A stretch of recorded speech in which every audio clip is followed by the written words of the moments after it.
Carson Hocevar is officially a winner in the NASCAR Cup Series. NASCAR has a new CEO, and why, despite yesterday's Talladega race, we are excited for the future of NASCAR.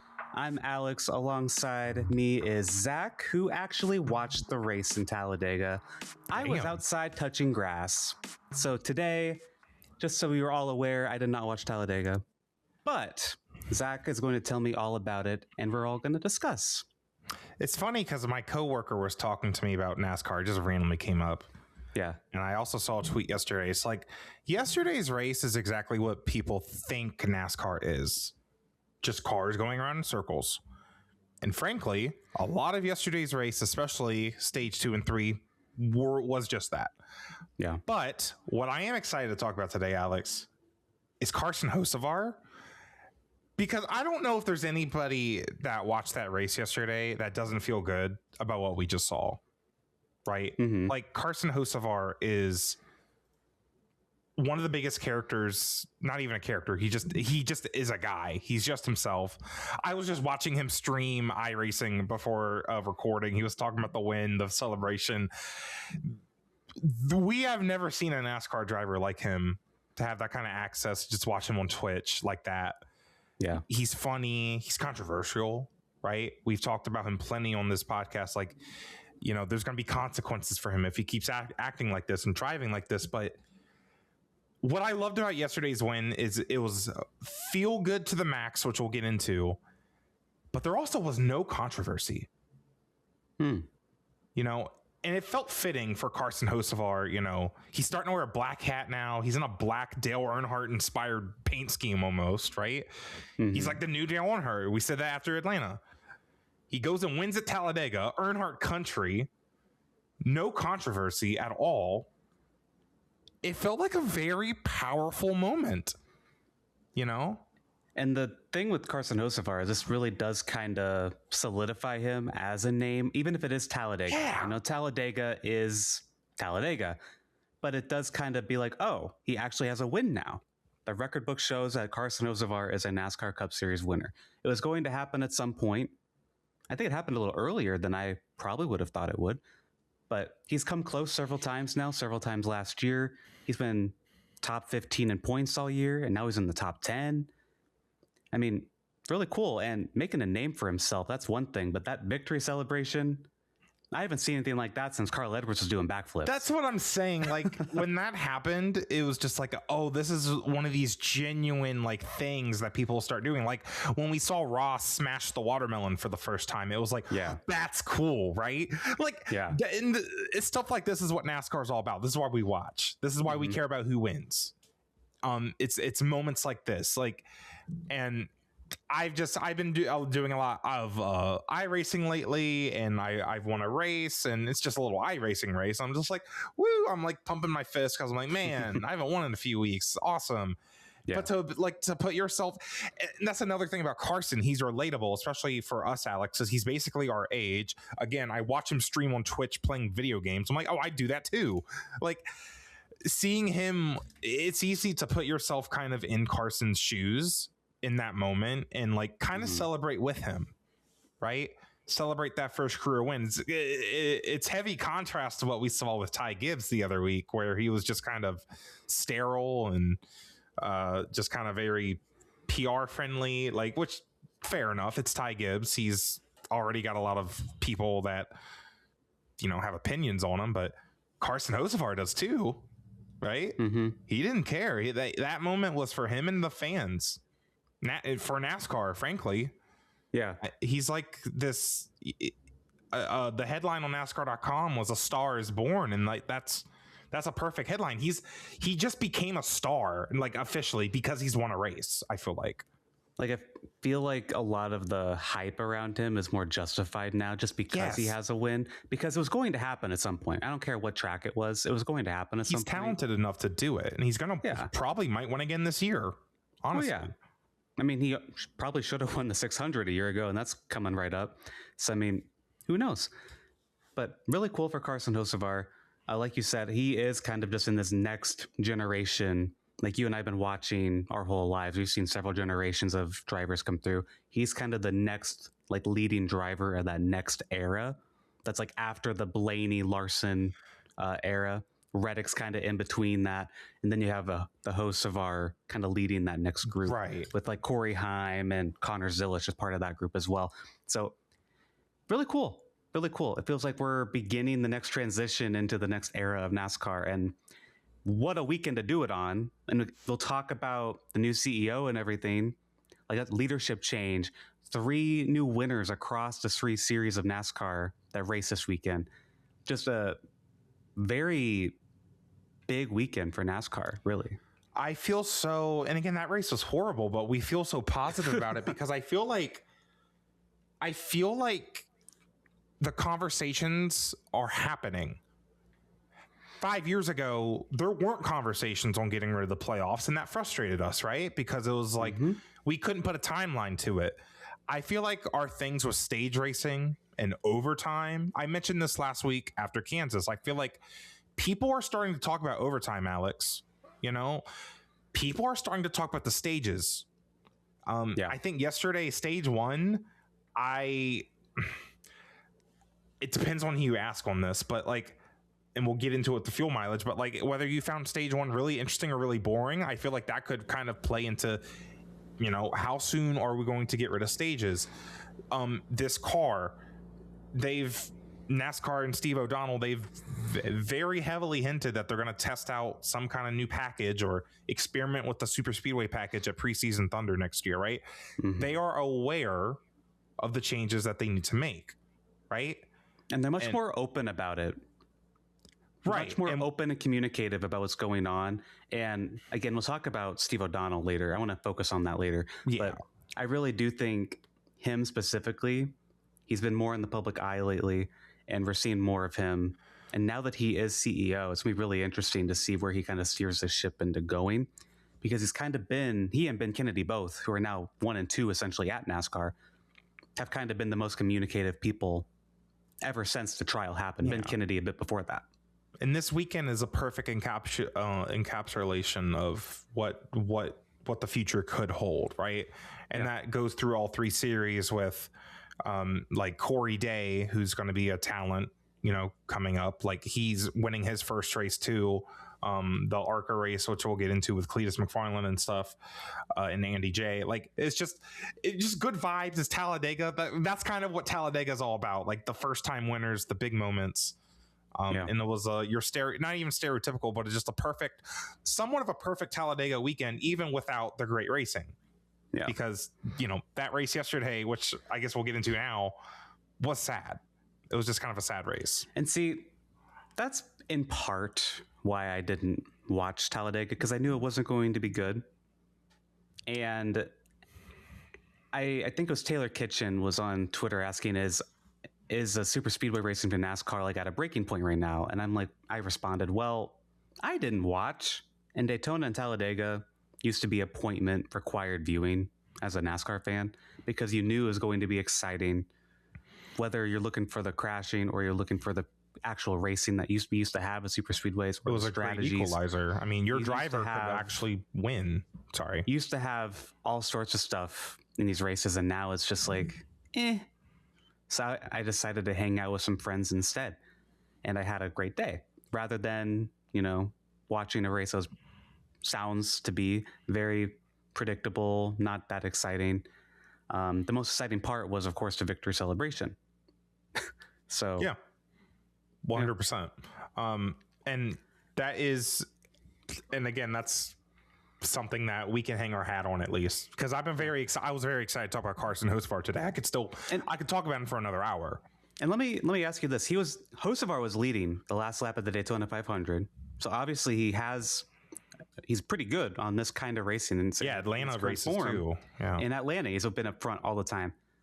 Did Hocevar kind of luck into this win, Zach, or was he up front like he always has been recently in super speedways? Well, I mean, a bit of both, because like Talladega, especially more so than Daytona these days, because remember after the 500, we did not really complain about the package much because handling has become a factor at Daytona. Well, Daytona's been better than Talladega for a while now. Right.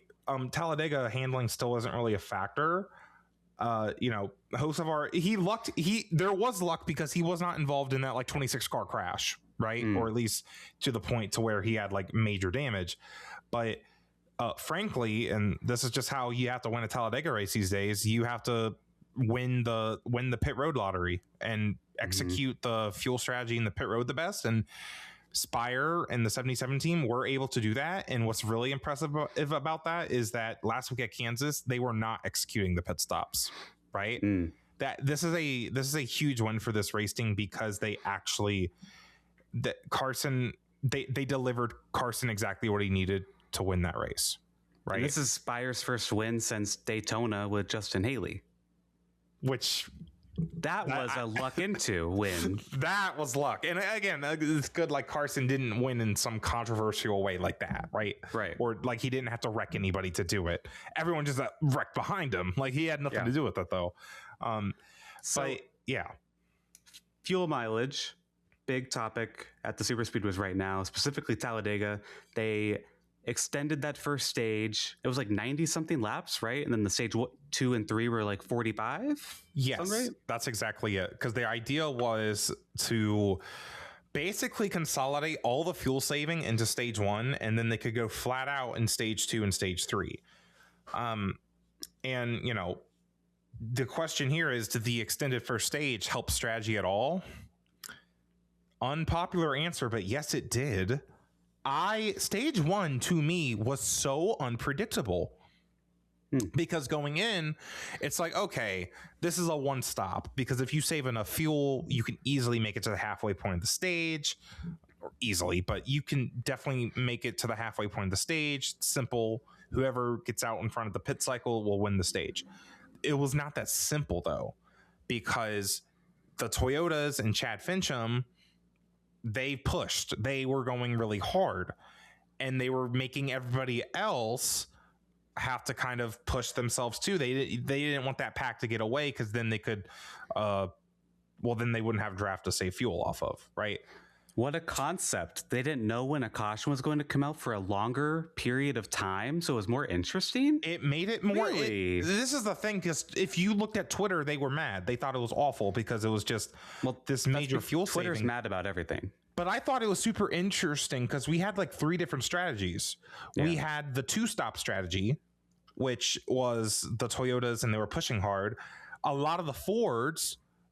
the same group that pulled off the crazy fuel saving at the Daytona 500, they were trying to do basically like a road course style, like flip the stage at the end. So a one stop and then either make it to the end or flip the stage at the very end. I don't remember exactly what happened, but I think some of the teams, I gotta check the highlights, but I think some of the teams, they didn't even have to pit. There was like 10 cars at the end, and then it was like Chastain all the way back, like 12 seconds behind. So there was all these different strategies going on, plus like the 6 drivers that had like pit road penalties, and they're trying to like minimize the damage and not get put another lap down.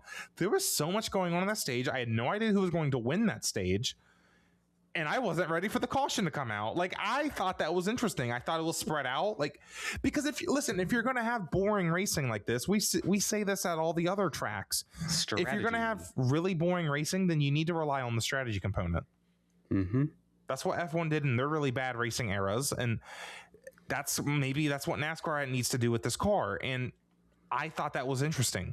It was unpredictable. So I saw that Fox had to break their promise of not airing any full screen commercials during green flag racing because of this. That Fox actually did air some full screen commercials during green flag because they expected some cautions to happen in that first stage. And I feel like if that's happening, they made a big step forward, Fox thing as well. But I also understand they have contract with all these sponsors and advertisers. I feel like that's a big ding against stages as well. Because if your TV provider's having to make a PR statement being like, sorry, we had to do that. And it just doesn't make sense. You still have the same amount of stage breaks to plan. Like they were counting on yellows, but what do you do during every other race? Like, I don't understand how a long first stage just makes it was Talladega, so they probably sold more advertisers because they expect cautions. It was on Big Fox. Yeah, that's probably more the reason. But it's like, if that's in that case, if that's happening, then why wouldn't you break your promise in stage 1 and instead of breaking your promise? Oh, it wasn't in stage 1. I was under the impression it was in stage 1. I'm pretty sure it was like in stage 2. It's because they couldn't run those commercials earlier in stage 1 because the caution never came out.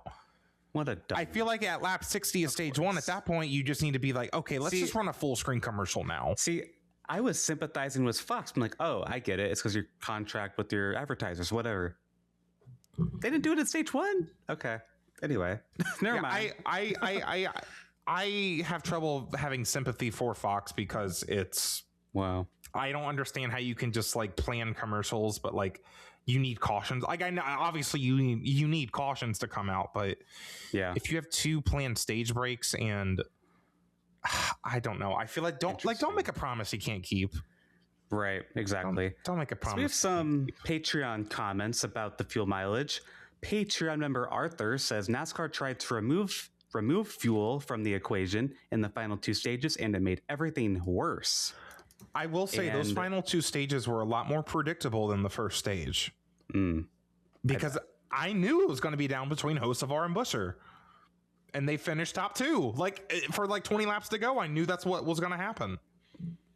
Patreon member Dirt says the racing product at these tracks is just awful right now. They need to be able to pull out and pass, which we've been saying for several years. And Patreon member Edward said the race was very interesting with the new stages. I have no complaints.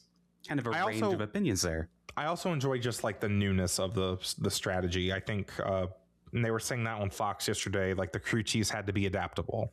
They had to. Do you think you have kind of been an oracle for predicting things? Because around this time a year ago, you're like, the playoffs don't have much longer. They're on life support. You've been saying about stages lately. My question to you, Zach, is do you think the next super speedway race is Atlanta? Maybe not Atlanta because that's a good track right now. Maybe Daytona. Do you think that they'll be like, let's not run stages? We'll give out points, but no stages. Or will they wait till next year to do something like that? Daytona. See, in Daytona, though, I feel like they don't, because the racing's good there. It will be good. The handling matters at Daytona. Would they want to do it just for the Chase Talladega race? Because I think they're going to end up doing something like that. I think they're going to do what they with the road courses and do no stages at the super speedways only. I don't know what's doing that at some point. I don't know what side of the fence NASCAR is on with it, because I'm sitting here saying the fuel saving stage was the most interesting part of the race. Is that's kind of backwards. Like, yes, fuel saving's kind of ruining the racing, but you would ideally want the second half, if you're going to pick a half, to be more interesting. The fuel saving is a symptom of the bad racing, right? But the fuel saving is more interesting to me than the bad racing. If so, in my brain, what would make sense is to not run stages at all. I don't know. Do you think that's going to happen? Okay. I don't know if NASCAR's thinking like that yet, and they certainly. And since Daytona doesn't really have the bad racing problem, like this is something I would only feel like needs to happen at Talladega right now, right? Or at all tracks, because again, I think it would make every race better at all tracks. I prefer that, but I feel like they're going to do baby steps. I have a feeling backtrack with the road course one. I mean, I have a feeling concerning stages, like, there's no stage win bonus points anymore for like playoffs and stuff. I feel like next year, NASCAR might go like, wait, we don't need stages. Doing? Fox is running commercials whenever the hell they want, anyways. What are we doing? What's going on? And could you imagine the nostalgia of pulling back up to the Coke 600 and it's 400 laps? Like, dude, no halftime break for the troops. NASCAR's new CEO, I feel like Steve O'Donnell. I feel like he understands what NASCAR is supposed to be.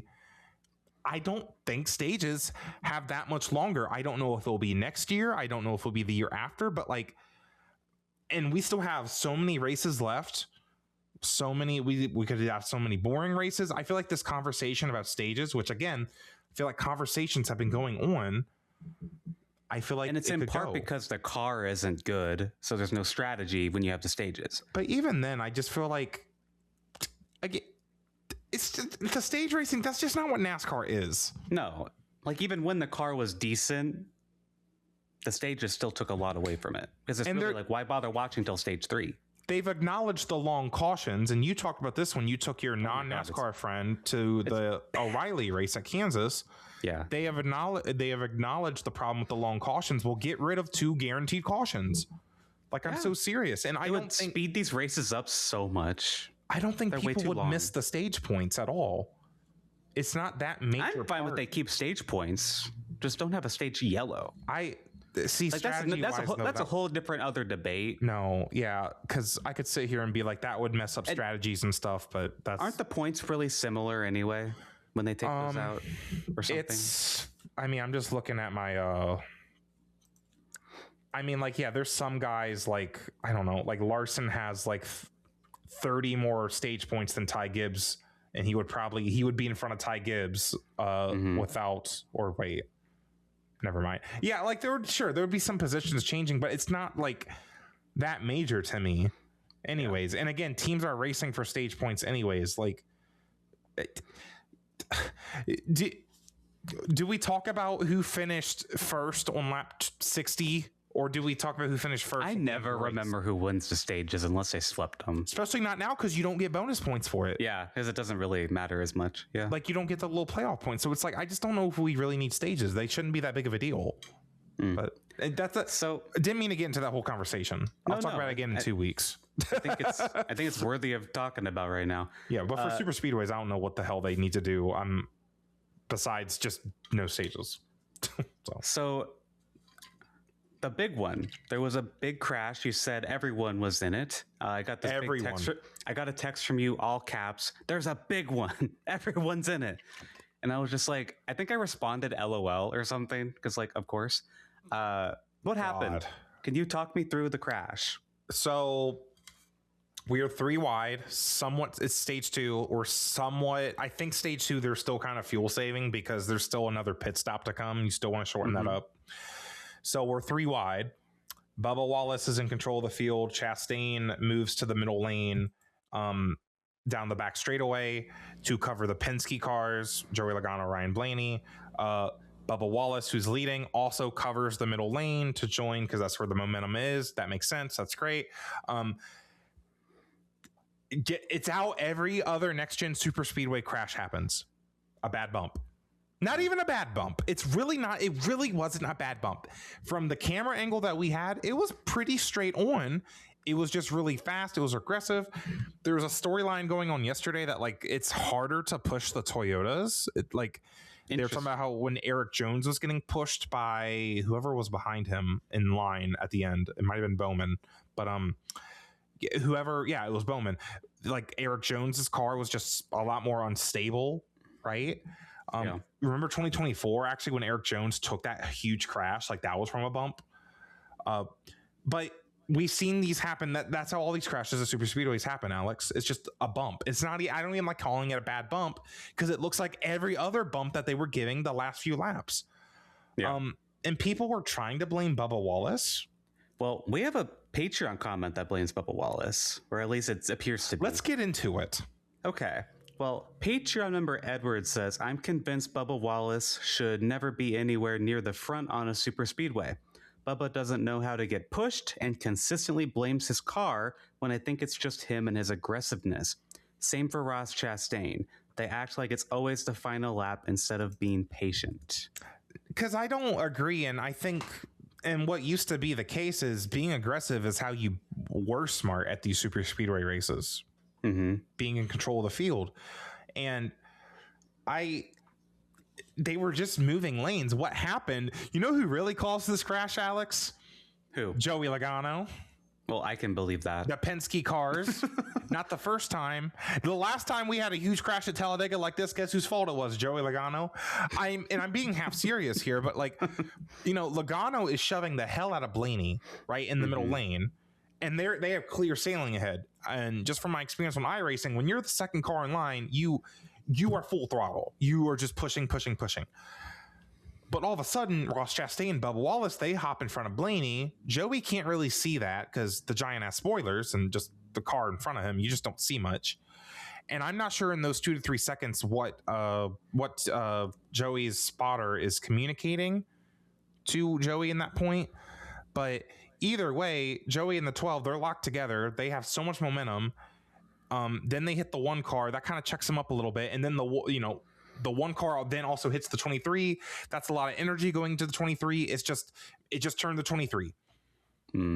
So it's like it's the Penske car's fault, but it's like they didn't do it maliciously. It's just things happen fast.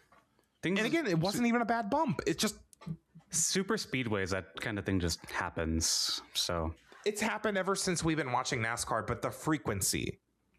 And this is why much more frequently now. This is why I did not like the late Gen 6 package that everyone on Twitter misses. That was also a bad package because the same thing happened. There was too much drag on the cars, and you had to bump draft too hard, and then you got wrecked because you bump draft. Well, and literally. With that package, there was a big one like every 20 laps or something. Like there were just so many big ones, and it diluted the name, the big one. Like it just happened all the time, and it was not unique. Yes. Or interesting. Like in the O'Reilly series, we don't see them wrecked from, we see them wrecked from bumps, but they're also not bumping as much because there's an air bubble and there's just more space around the cars. And when a wreck does happen, it doesn't collect 26 cars because, again, there's space around the cars. Yeah. They're not all literally gridlocked. Patreon member Madeleine asked, has the big one ever started from that far forward in the pack? And I would confidently say yes. I think they've started from basically anywhere. Well, in this era where it comes from bumping, yes, it's always going to come from the front because that's where they're bumping. Like, because if you're in the back, you don't really bump draft because they're not going to go anywhere. It's not really going to help your line. It's just going to cause a wreck if you try to bump in the back. But in the front's where they're bumping, and bumping is what causes the wrecks. So yes, it's always going to happen in the front. I feel like when we were kids, the big one could happen anywhere because it would happen because somebody, lost control of their car and they hit somebody accidentally. Like it would be a legit accident, like, right. Or whatever. Or someone just got arrow loose. Like it could be anything. Right. Yeah. Yeah. Sorry to our video people. I'm like trying to plug my laptop in. It's fine. Charger. We saw that in the O'Reilly race and the truck race. Like someone could just lose control. Like again, like 12th place, and it just happens. But yeah, doesn't really happen. We saw it at the Daytona 500 actually too. I feel like it wasn't at the front. It was kind of like mid pack with Denny Hamlin and Corey Heim. Remember that, right? Mm-hmm. Like so because handling was a factor. So. I like this comment from Jesse that kind of summarizes what super speedways are. Today's race was like waiting for a Jack in the Box to pop. And when it did, it scared me. It was an interesting race. It was unpredictable until they stopped fuel saving. So again, I'm fine watching. And that's why I said I love the Daytona 500 the first few next gen years. Kind of, because I thought the strategy was interesting. I love seeing the green flag cycles. See, those races were interesting until they got to overtime, which is my mortal enemy. Yes. We're going after all the other enemies, but we're leaving overtime for now. When we get to you, girl, you will be dealt with. See, again, you will be. Ooh, okay, queen, standing on business. And we'll still have races like yesterday where we just naturally get a caution and we have 3 to go. Yeah, we'll still get your little fake overtimes, late race restarts. Yeah, promise. You can even call it. You can call it this novel thing called a green-white checker. That's what we need to do too. Get rid of overtime. It's not overtime. I mean, low key, it is overtime. But rebranding it just like they did the chase. They should have done that this year. Get rid of all the football terminology. Why did they not do that? They might not want to do it because it might confuse with the stage flags, like the green and white checkered flag that they throw at the end of the stage. But I have an idea for that. Guess what that is? Get rid of those. Get rid of those too. Literally make NASCAR. Did you hear? Apparently this weekend, I heard it on the Teardown that Kentucky Speedway has a 50-50 shot at coming back. They asked either Ben Kennedy or Steve O'Donnell that. Really? Ain't that like a warehouse now? Like not like a warehouse building, but like they just store a bunch of trucks there. I guess they could haul them out of there. I think just around the track. I don't know. Either way, like we just need to make NASCAR like 2011 again. and then not make the mistakes they made after that. Exactly. Again, we're just going back down the bell curve. 2011 was such a good year for NASCAR. Yes, it was. It wasn't, and it was, and it just. You know how kids on Twitter are always like nostalgic for like 2015? I know it's only like 4 years prior, but like 2011 for me, like that was like the good old days. From like 2004 to 11 is like that's the peak for me. When Dale Jr. was in an Amp Energy car, like I don't think life was better. Yeah. Life was never better. See, 2008 to 2011, I peaked. His winless streak. 2008 and 9 were not like perfect, but like in hindsight, it's way better than we have now. So, I feel like most people peak at 8 years old. Maybe it's just because I peaked at 8 years old. I mean, you would have been 8 in 2000 or 2008. You were born in 2000. Yeah, being 8's great. Yeah. It just gets worse from there. Like, anyways, I'll save that for my therapist. So this weekend at Talladega, all 3 race winners were first-time winners, as we said earlier. Carson Hocevar, of course. Corey Day won the O'Reilly race, and that's really cool. One, he sounds just like Kyle Larson. Every time I hear him, I think it's Kyle Larson. Okay, I'm convinced he's like some weird genetic like experiment that combines Jeff Gordon and Kyle Larson's DNA, because he kind of looks like Jeff Gordon, like the eyebrows. See, when you said that, I looked at a picture of him and I'm like, I see it. He looks like Jeff Gordon and sounds like Kyle Larson.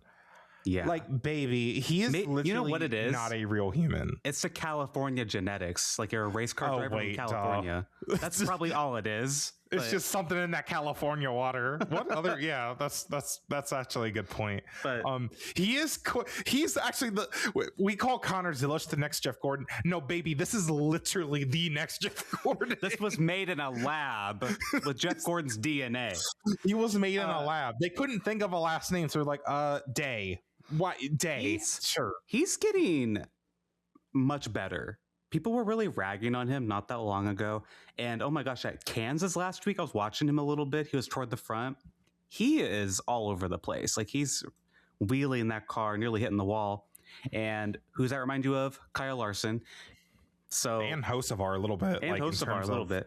Hocevar in terms of like he's really cleaned up his act really quickly. Yeah. And I'm happy for Corey Day. I think he's gotten a lot of haters because he's a Hendrick driver and because it's associated with Larson and everything. And so, yeah, because he just kind of came into this NASCAR world with very little experience. Like he was a dirt guy. I don't know when his first full body start. He did some ARCA stuff. He started in ARCA, I believe. I don't think he did short track stuff. I'm not sure. But, so you didn't see this. So I watched the end of the O'Reilly race, and they had shown Jason Kelsey was the gas man for Corey Day. And Jason Kelsey, if you're unaware, is the 2018 Super Bowl winner with the Philadelphia Eagles, and is also the future brother-in-law of Taylor Swift. Was on the pit crew for the 17 car very randomly. That's cool. So like, what's he doing here? Like, what's so random? So whenever something my sister is interested in happens in NASCAR, I'll send it to her. So I sent her the picture of Carson Hocevar and the Sabrina Carpenter shirt. She loves Sabrina Carpenter. She loved that. And I'm like, oh, by the way, he won. She's like, yay. And then I'm like, by the way, Travis Kelce's brother was at a NASCAR race and he won. And she's like, what is going on? What do you mean? She probably thought he was in the car.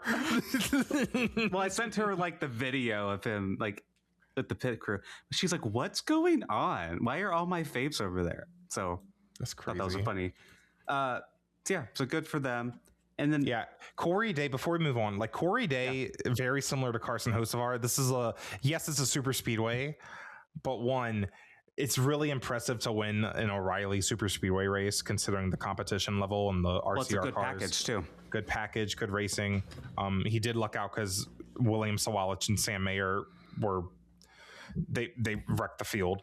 I'm not here to talk about that, but like it's a justifiable, like we can justify Corey Day's success now, if that makes sense, in the same way that we can now justify Carson Hocevar being a star.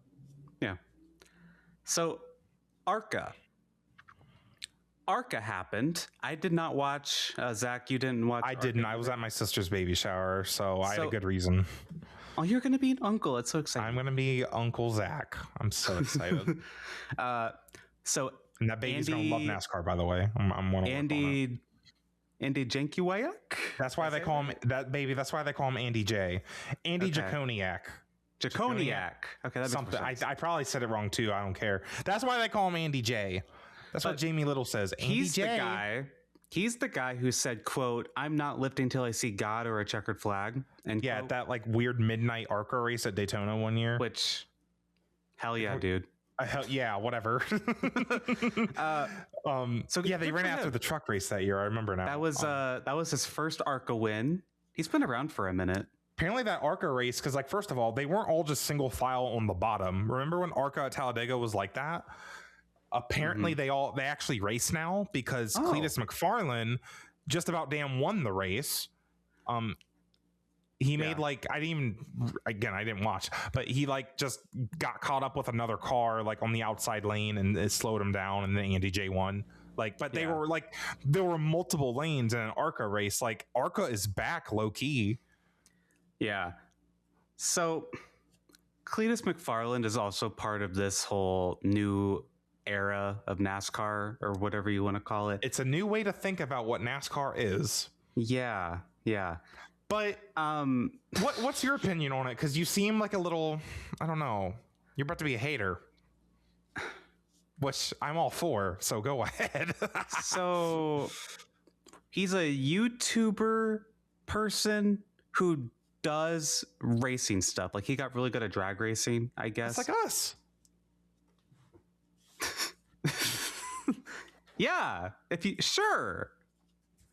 Zack has gotten up from his seat. I'm ready. What are we grabbing? I'm ready. Oh, you got a wheel. I got a wheel. I'm ready. I'm good. Put me in, coach. I will finish second at Talladega. No, I'll finish first. So I think my problem here is how the media treats him.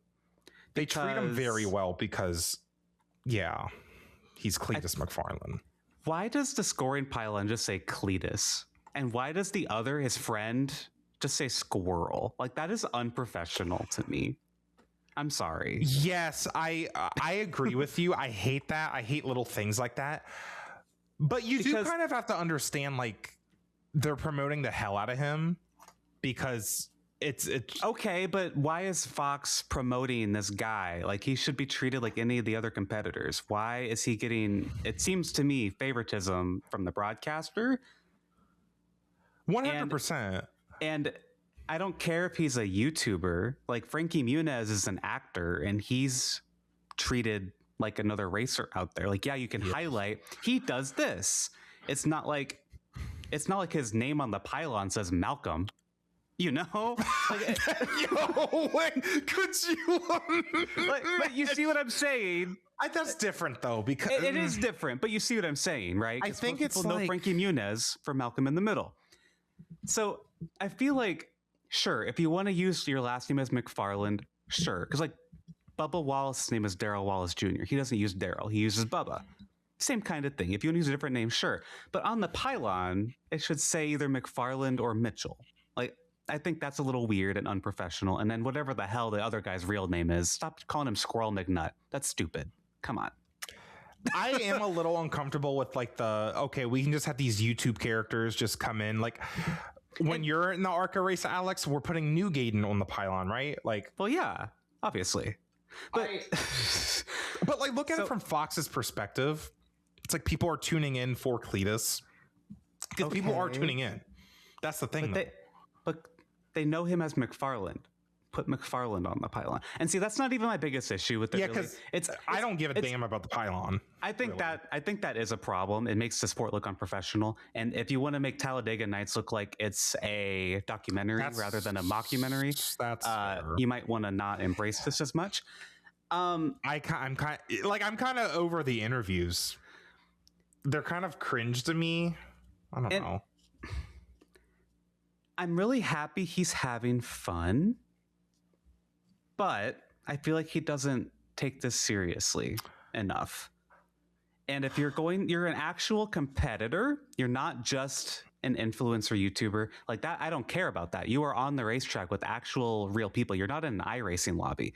You are actually racing against real people where people's lives are on the line, low key, because it's an actual dangerous sport, and you're just kind of going, woohoo, I'm having so much fun. Like he doesn't really have the respect for it. He doesn't have the respect for it. And respect for it. I think he gained a lot of respect after the Rockingham race in the O'Reilly car, which should have never happened, by the way. Shouldn't have happened. Yeah. I think he gained a lot of respect for it because I've heard apparently he doesn't want to do the Daytona 500 anymore. I think he's content with staying in ARCA. And honestly, like if he's going to be anywhere, it should be ARCA. Yeah. But like, I have no problem with him being in ARCA.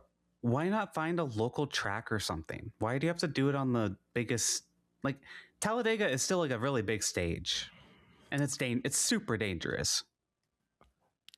I feel like he needs to go to like a thing. I almost feel like you could say the same thing to the ARCA series. It's like, why are you at Talladega? Okay, fair. That is fair. In a way. But it's also like, again, that's what ARCA's for. That's for you to dip your toes into the super speed race. Again, I have no problem with Cletus running the Talladega race. And because especially at this point, he's got actually not a lot, but he has enough experience in those ARCA cars now at this point. He does need to stick with ARCA though. And when I do iRacing, I learn better when I stick with the same car. I've noticed he needs to just stop messing around with the trucks and the O'Reillys. Stay in the ARCA car, learn as much as possible. I do agree though. I always found it kind of weird that it's like he used to just pop in here and have so much fun. Yeah. And now his friends doing it too. It's like, this is open to this door. Is not, I don't know if this I like is not a sideshow. I don't need Mr. Beast to come in here because he has money. I don't need him to come in here and buy up a car and drive too. Like I don't mind it happening to ARCA though. Door. I don't mind it happening to ARCA because ARCA's always been this kind of weird like. And then NASCAR's like, by the way, if Elio Castroneves, if you want to run the Daytona 500, you got to run the ARCA race. It's like, what? Again, it's like this funny little series where it's like, okay, we got this world-class race car driver trying to get into the Cup Star, this YouTube guy, a 16-year-old who's the next Jeff Gordon, a 73-year-old man who has heart problems and he's always wanted to drive a race car. They're all on track together. I love it. It's great. It's like IMSA but bad. It's literally, and you see it's like multi-class racing too, because you watch them Kansas races. It's like a multi-class race. They're just flying by. God. The slower traffic. Anyway, that's my hot take of the week on Cletus McFarland. Again, TLDR or TLDL, too long didn't listen. I'm fine with him in ARCA. I don't know if they should necessarily be there even, but I think he needs to take this a little more seriously. That's my take. That's all. I think the problem with that is that Fox needs a character. And Fox needs to knock it off, just in general. Just in general. Not even about this, just in general. I feel like we also, again, we don't get it because we're not the type of people to watch his YouTube channel. Because I'm just not here for the, oh yeah, buddy, I'm a NASCAR driver. That's like NASCAR's whole reputation is that. Why are you embracing that even further when you're trying to get new fans? Like, that's just going to push people away. Okay, but Clint Boyer's in the booth. Let's think about that. Once again, Fox needs to knock it off. That's what I said, just in general. Clint Boyer is the embodiment of why Fox does it. Like, they don't, again, I don't think they think it's an issue because they obviously don't. But again, to be fair, like, there's like 100,000 people watching Clint McFarland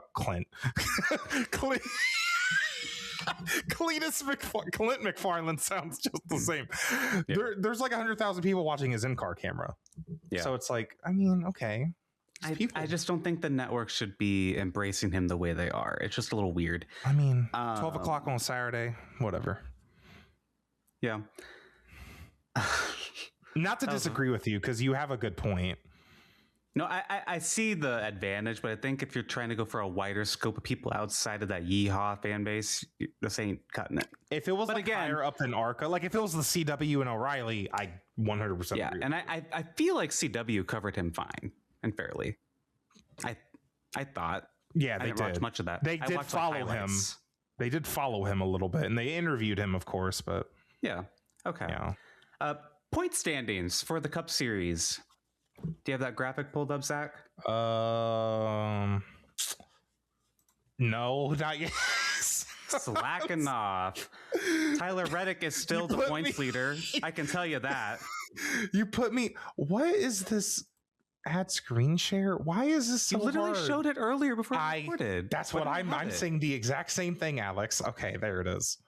Jesus, I'm sorry. Don't fire me. What about to if you fire me, I'm gonna have to go to ARCA. Tyler Reddick is still the points leader. What? That's crazy. And Denny Hamlin is 110 points behind him. Blaney minus 140. Elliott minus 144. Ty Gibbs minus 162 behind Tyler Reddick. And then when you look down at let's look at Carson Hocevar first. He goes from 12th to 8th in the championship. Look at Chris Buescher, 7th, by the way. Oh my gosh. Yeah, he gained 3 spots in the points. And Hocevar was that high up. We talked about Hocevar too. Like, he just gained 4 spots in the points with that win. Yeah. And yeah, he's 8th in points. Like, talk about That's cool. How, he could win again. Is he having a good season? He's like low key the type to like get in the chase and fire off. Like, I feel like his ceiling for the season is 3rd in points. Oh, you know what I mean? Like kind of the vibe of like Clinton Boyer in 2012. Okay. In a way, like you didn't really expect him to, like, he's not going to win the championship, no way, but he could like finish top 5 in points if he fires off like some clean races in the chase. I don't know if I'd say all that. I think a top 10 is possible in points. He's only going to get better. I'm just saying, but I'm saying that's his ceiling. That's his ceiling. But Chris Buescher really shocked me though in 7th in points because had a clean day. He was. We had been saying Buescher was going to benefit the most from this format, but wow, he got hella stage points because he finished 4th in stage 1, 3rd in stage 2, and then 2nd in the race. So he probably outside of Hocevar got the most points. And then I want to take a look at the chase cut line. Daniel Suarez is plus 13. Joey Logano plus 12. Austin Cindric plus 4. 2 of the 3 Penske's barely in the chase right there. We talked about Logano last week, and he just, getting involved in that crash, he just dropped another spot in points. And Chase Briscoe also fell out. Briscoe is minus 4. Ross Chastain minus 21. SVG is now minus 31. Okay, but Chastain passed SVG. He finally passed SVG in the points. It sucks until Talladega. So, wow. He had a good race yesterday, at least. So, and then he was top 10 in all the stages. Kyle Busch watch, because we both have predictions on Kyle Busch. You say he's never winning again. I say this is his last season in Cup. He's currently 27th in points, is Kyle Busch, and he has another new crew chief that was announced today. Yep. That will do it. This time, it'll work this time. It'll work this time. He's going to win Texas. And this was his first top 10 of the year, Kyle Busch. That's crazy. Must have been RCR's first top 10 of the year. Jesus. Must have been. It was. Wow. Damn. Looking around here on the points graphic, William Byron's not top 10 in points. That's really surprising to me. He lost 4 spots in the points. Same with Bubba. Him and Bubba dropped in the standings. They dropped outside the top 10. And I will say there's some separation. The top 13 have a bit of separation from the rest of the bubble guys. And still a long way to go. But I almost feel like you could pencil that top 13 in. Like, again, with pencil very lightly. Like, sure, Ryan Preece and Bubba and Byron. I don't know. I feel like I'm very confident they're going to keep it up and make the chase. I would say the top, I guess Byron's right there with Brad. I guess so. You know what I'm saying? Because Ryan, something could happen to Ryan Preece, but I feel like he runs really consistent enough. RFK too. Again, they're really fast on the intermediate tracks. I'd say the top 9 are pretty good. Bell is plus 68, and then Brad is plus 57. It's only, a 9-point difference there? But there is some separation starting to form, and I'm just like... Yeah. So interesting. I'm very interested in watching this 22 team, because they are actually under pressure right now. Yeah. Like, they need to get it together. And they can't fall back on a random win and then coast to September anymore. They just can't do that. Yeah, they haven't. I don't think they've won since Texas, the 22 team. last year, and we're going to Texas. They might have won since then. I don't remember. He likes to win at random places, so he maybe has won somewhere else. Didn't he win somewhere in the playoffs? Oh, he might have. No, didn't Blaney win New Hampshire, or did Joey Blaney won New Hampshire? Or did Gateway maybe? I don't remember. All these races. There's too many races. Didn't Penske like sweep the? No, I don't remember. Toyota swept. No, Toyota swept. Toyota won Gateway. Bell. We haven't mentioned Kyle Larson. He is 6th in points, plus 93. He is approaching that year mark. I think it's either next week or the week after is a year since his last Cup win. Yeah.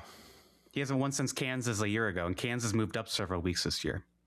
But this is like a weird type of winless streak, because I feel like, I mean, it's not like the Chase Elliott winless streak where it's like he was injured and he just really wasn't running good. Kyle Larson, I don't know, like he has the most stage points of anybody this year. Really? You know, he does. And he's still like, 6th in points. He dropped a spot. He finished last yesterday, of course. Oh, but, okay. Okay, but like he's still like who is the guy challenging the Toyotas the most at most of the other tracks? It's Kyle Larson. Yeah, he's still running fine.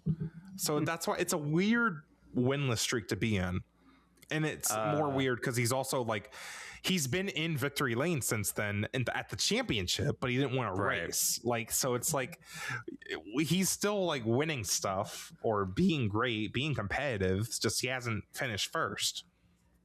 Any other notables here on the point standings before we move into hot topics? Not really. I mean, Ricky Stenhouse gained 4 spots, but who cares? So good for him. He had a great day. All right. Well, with that, we'll move on to hot topics. Woo, woo, woo, woo, woo. We got some hot topics, y'all. We got some hot stuff. We've talked about this a bit throughout the episode. But Jim France, are you going to take down the... I'm working on it. You're working on it.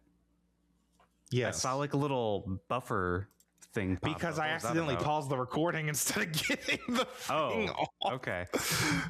I'm sorry. Don't let me drive.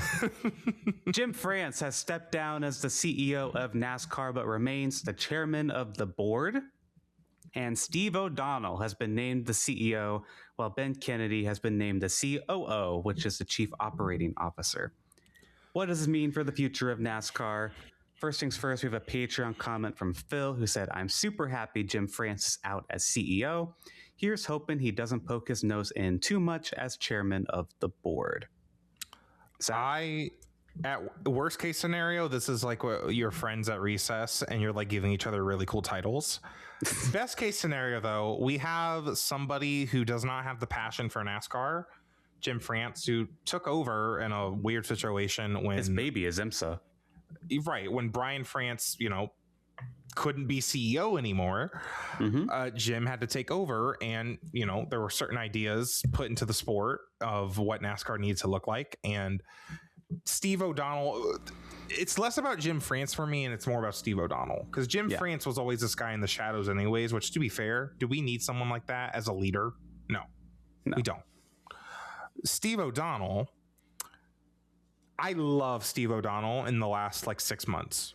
Ever since the trial, I think he's being more of his true self rather than trying to be more of a defender of whatever Jim France or whoever was trying to do.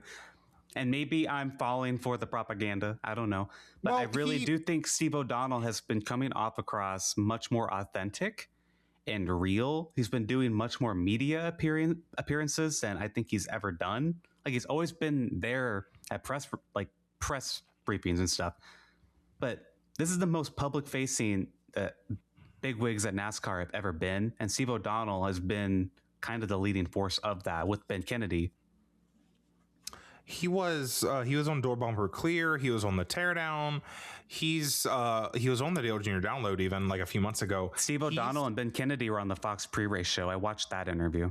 So the thing that I love about Steve, and I used to clown this guy a few years ago during the really bad Gen 6 package, the high downforce or whatever. I clowned him because he was the front line for what NASCAR was. And he would defend it too, because that was his job. Yep. But he has not apologized, but he has acknowledged the past mistakes of NASCAR. Go back to when they announced that Chase was coming back. That was such a real comment from him, saying something like that, is that we kind of lost who we are along the way. We've made some mistakes along the way. It's like, thank you.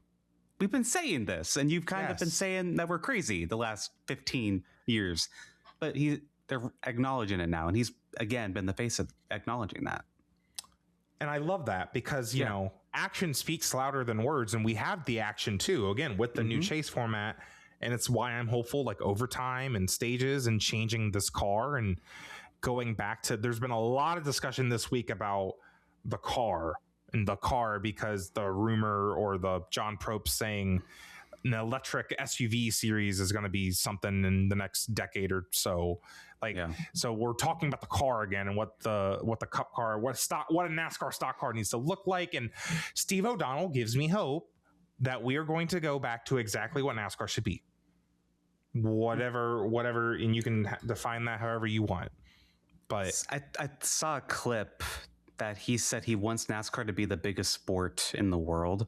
And obviously he acknowledged that there is a long way to go to be able to do that. I love that too. But that's He's his not goal. Fix it one day. And I really appreciate that he understands that that's not where they are. Because I think for the longest time, NASCAR was pretending they were already there. They were acting like they had already made it. They thought the championship race was the Super Bowl. Yeah, like they acted like that's where they were. But now we're at like, okay, we're going to build up to that. We're going to do what we can. And hopefully they make the right decisions along the way. And I've called this a rebuilding year for NASCAR for a while now. And that's really what this is. And making this move now, despite of the trial, is a perfect time to do it.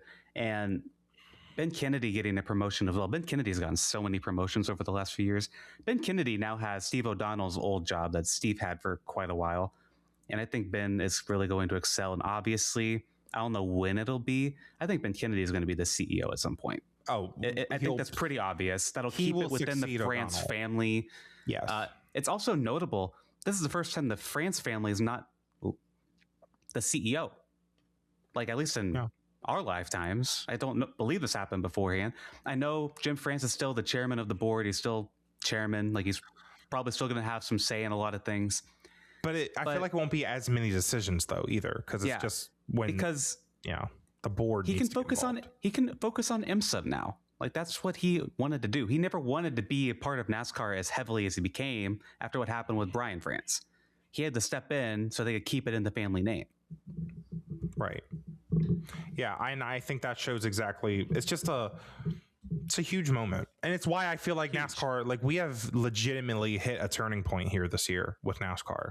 Definitely, 100%. The ship is going the other way, and we're turning away from the iceberg. I cannot believe it.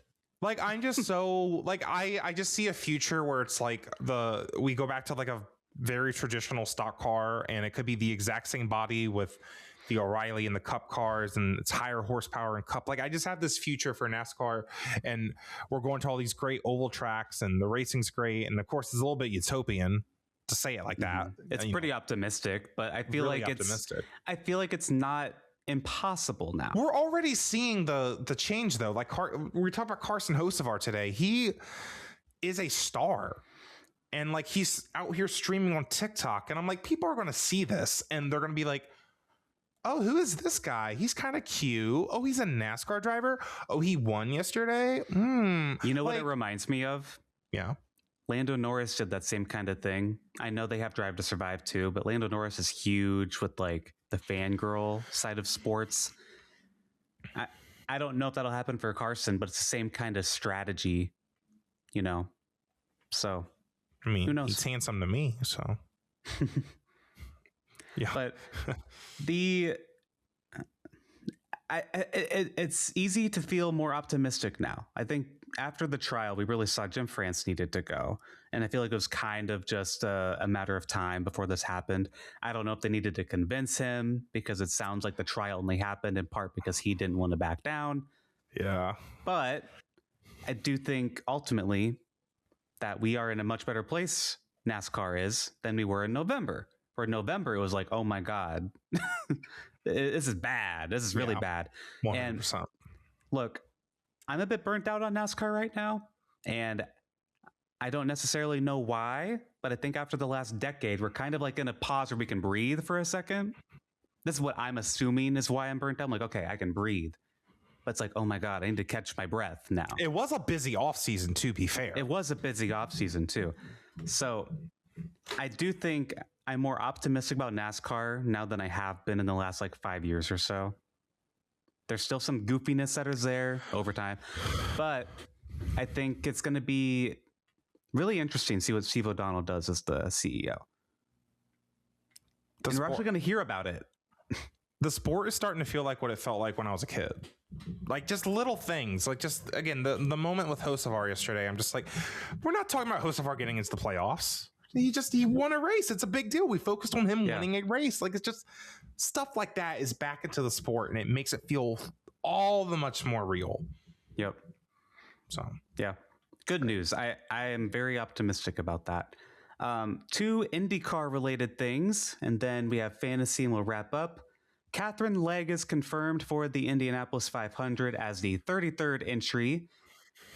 This is with AJ Foyt Racing in partnership with HMD Motorsports, which I find very interesting. That's the team that was partnered with Coin for quite a while. When David Malukas drove for them. When David Malukas drove for them. Not expected to see a 34th entry unless something crazy happens. I don't know who that would even be. I don't think Chevy or Honda want to do it. Oh, Zach, you ready? You ready to get in? Put me in, coach. No, I would die. Absolutely not. Hey, again, if Cletus McFarland can run ARCA at Talladega, why can't I run the Indianapolis 500? It's a little bit different situation. No bump day expected, but we should still have the traditional 33 cars. Love this. Catherine Legg back. This is probably her best car, too, for the Indy 500. That's true. AJ Foyt Racing has been really fast. Like Santino Ferrucci has been really good, and then David Malukas just a year ago finished like 3rd or something. Hopefully she can like actually survive. Because didn't she get taken out like turn 1 of 2024? Or no, I think she went. She had a mechanical issue one year. She got hit the wall one year. She's kind of had just bad luck, but Elf is back with her, which is really cool. Nice. Good. Yeah. I'm excited for her. I think this is probably her best opportunity to really show what she can do, because I don't think she's really had the best opportunities. Her best ride was probably with Rahal, but she was like in the 4th Rahal car that was kind of jank. Yeah, so, I remember. And then she drove the 51 one year, which was like a Rick Ware car with Coin. Yeah, I think that was with Coin. It was Coin. And you know, Rahal's extra cars, those were always going to be, I think it was with Rahal, maybe it's with Coin, I'm mixing them up, but if it was with Rahal, they were focused on Sato, so it was just like well, and they were like filling the last row, Rahal was, so yeah. I will say actually never mind, it's more than this next story, so go ahead. Okay, well, another IndyCar related hot topic. Dreyer Reinbold announced they're going to co-enter Rinus VeeKay in the Indy 500 with Juncos. VeeKay drives for Juncos full time. And this is days after IndyCar confirmed that non-chartered cars cannot enter non-Indy 500 races starting in 2027. And this is while Dreyer Reinbold has been kind of rumored to want to get back to the grid full time. Interesting. I don't like that rule because, one, what the hell is the point? Like, I don't think it helps IndyCar in any way. No. David Land said it. Good luck trying to get more than 33 cars with a rule like this, because you need to, I feel like you need to, if you want cars to show up at Indy, I feel like you need to make all the other races accessible. And is that a hot take? Devil's advocate. No one else is really running the other races anyway. Fair, but why enforce a rule like this? I don't know. But no one else really is doing it. I guess, but like, I don't know. It's like when Ed Carpenter would run the oval races. Right. Or when like Penske ran the the extra car for McLaughlin that one time. Yeah, like I don't want that to. Meyershank Racing like used to be part-time before they became full-time. Like, yeah, and then this kind of this ultimately kills Prema. Like, Prema's already kind of dead, but this kind of puts the dirt over them. Like I don't see them coming back after this. And devil's advocate, yes, I guess it increases the values of the charters. I'm so glad these men can get more money, but yeah, millionaires as a fan, I just already run these teams. Yeah. As a fan, I don't know. I don't like this change. And why not open it up to Long Beach and then Phoenix, like the one oval before the 500? Just open up the whole damn season. Like, I know, what are we doing? Why lock it up to this extent? Like, at least let a team. There's already value in charters because they get more money, or that's how it is in NASCAR, at least. Like, they get more money and they get a guaranteed start in every race. Like, because this goes further than what NASCAR's charter system does. NASCAR's charter system doesn't restrict it. It's like you are guaranteed into the race, but IndyCar's like no one else can enter. It's like, oh. Maybe there could be kind of like the provisional thing NASCAR does, where it's like if a team wants an extra entry for some cool deal or some cool sponsor or driver, maybe they can get like an extra entry into any race.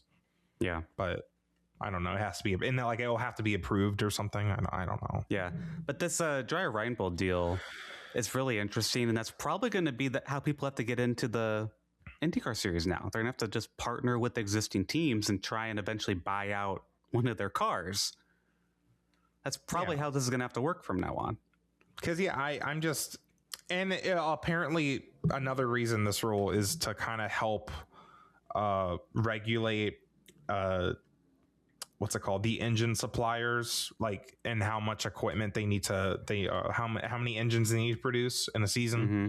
Like, so there's no extra entries they have to worry about. It's just the charter teams. And then so Honda asked for this, is what you're saying? Why it's both Chevy and Honda, because I know, but Honda made a lot of demands in order for them to stay in the series. Right. But it's, Chevy doesn't, they're running out of engines too. That's why we don't have 34 entries. So it's right. It's both Chevy and Honda. Honda is just stingy too, because they don't want to give it to any part-time organizations, which is why all the part-time teams were Chevy.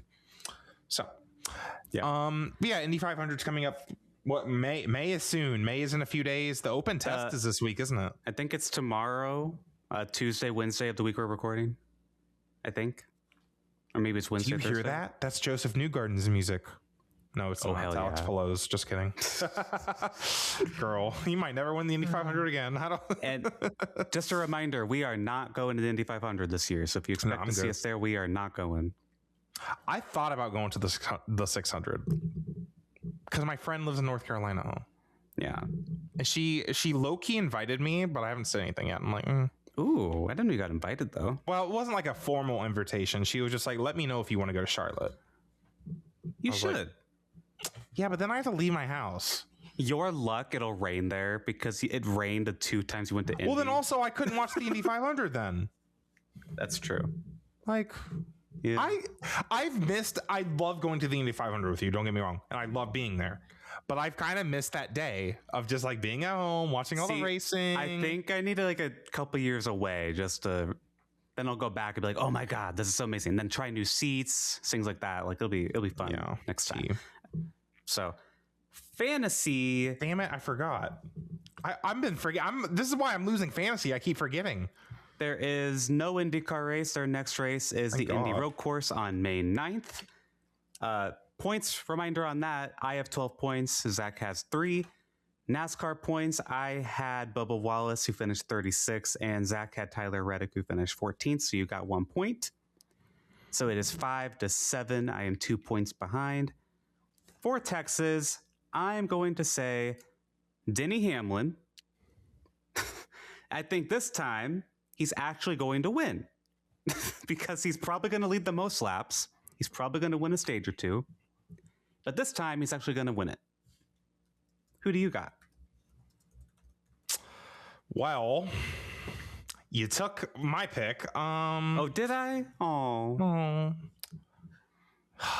I don't know if I want to pick Reddick. See, that'd be the next best option, probably, right? Like, Denny's going to win if nothing crazy happens. So, like, more than likely, at least. Reddick's been on one this year, man. Oh, what the hell? Tyler Reddick. What's the worst that could happen? That'd be win number 6, right? I guess so. I thought about Larson, but he hasn't won in a while. And Texas would be a fitting track to win at for him. I mean, and I don't know what Texas is going to look like because the last few Texas races have been somewhat boring, but also it's like it erupts into chaos at the end because of the bump in turn 4. Yeah, basically, it's like it's the bump lottery. If you run high in turn 4, it's literally like a Mario Party board where it's like if you pass this space, the boo might jump out at you and steal coins. Like that's what the bump in turn 4 at Texas is like with the next gen cars. Yeah. So, and God forbid, Cody Ware is going to be spinning out in the last stage, and then all hell is going to break loose with all these cautions. You know what? You maybe should have picked Joey Logano. It'd be like Nashville, where there's like no wonder he won that race last year. Duh. Like, who was fast there last year? I don't remember because I remember the last 2 Texas races just being absolute chaos. Yeah. And I think 2023, was that when Byron won and he like spun Denny? I don't. There was a year Bubba almost won Texas. I forget which one that was. That was 2023 when he spun with Larson, and then. Okay. Who the hell won that year? It's not important. I'm just trying to remember. No. Well, thank you all for listening or watching. And thank you to our Patreon members for supporting us. At $2 a month, you can join the discussion throughout our episodes at patreon.com/gayracingpod. Anytime we record on a Sunday night, you can get the episode a whole 24 hours early or any bonus videos we decide to do. Zack's summer break is coming up, so maybe he'll start cooking something for y'all. And when I get my love and passion for NASCAR back and IndyCar coming up with the 500, maybe I'll have something. Who knows? $5 a month for that on patreon.com/gayracingpod. $2 just for the discussion. Like and subscribe on YouTube. Leave 5 stars on the podcast platforms. Follow Zack and I on the socials at Gay Racing Pod, at New Gaiden, and at Zack Racing. Follow myself and the podcast on Instagram. Instagram's my favorite social media right now, so I don't got to read people's opinions. Low key, yeah, you just see pretty pictures. Yeah, it's fun. Yeah. Follow Dreamy Zack Design. I've been thinking about changing my actual handle just to Dreamy Zack Design, but I don't really want just Insta or what. No, like on Twitter, but I don't know. I've been tweeting things like I wouldn't pull out if I'm behind Carson Hocevar, so I don't really know if I should. Of course, you have that my design brand attached to that. So yeah. God, he is so pretty. Now that's the end of the episode. See, I don't. What do you mean? Have you seen his eyes? Yeah. His hair looks so soft. Yeah. His teeth, his big teeth. He has some teeth. He does have some chompers, yes. It's some chompers. Chomper Hocevar. All right, we'll see y'all next week to talk about NASCAR at Texas. And IMSA's at Laguna Seca, and they're having a throwback weekend. So if something cute happens, I'll certainly bring it up on the show. F1's at Miami if we watch, but that's on Apple TV, so I doubt it. Oh, I was like, maybe I'll put it on during the... Nope. Bye. Nope. They're on Apple TV. All right, bye, y'all. Bye.